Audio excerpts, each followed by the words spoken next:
இந்த பதிவை வந்து இந்த இடத்துல பதிவு செய்கிறோம். சசிகுமாரோடைய தாயார் தான் நான் பக்கத்தில் இருக்காங்க.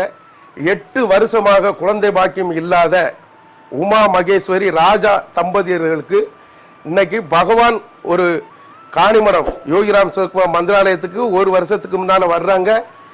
அம்மா தான் எல்லாத்தையும் அழைச்சிட்டு வந்தாங்க. ஒரு பெரிய டீமாட்டு வந்தாங்க.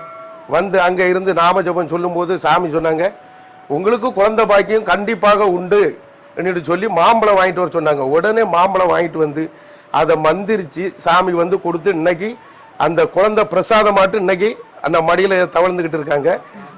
அந்த குழந்தைக்கு இப்போ வந்து பேர் சூட்டைக்கு தான் சாமி வந்து இந்த இரவு அருப்புக்கோட்டையில இருந்து நாங்கள் வந்து விரைந்து வந்துக்கிட்டு இருக்கோம். அந்த குழந்தைக்கு வேற ராம் சுரத்குமார் இன்னிட்டு சொல்லி பேரை வச்சு பல்லாண்டு வாழணும்னு சொல்லி அந்த குழந்தைக்கு பேர் சூட்டியிருக்காங்க. அத்தனை பிரச்சனையும் சாமி வந்து யோகிராம் சிவகுமார் நாமத்தை உலகம் தெரு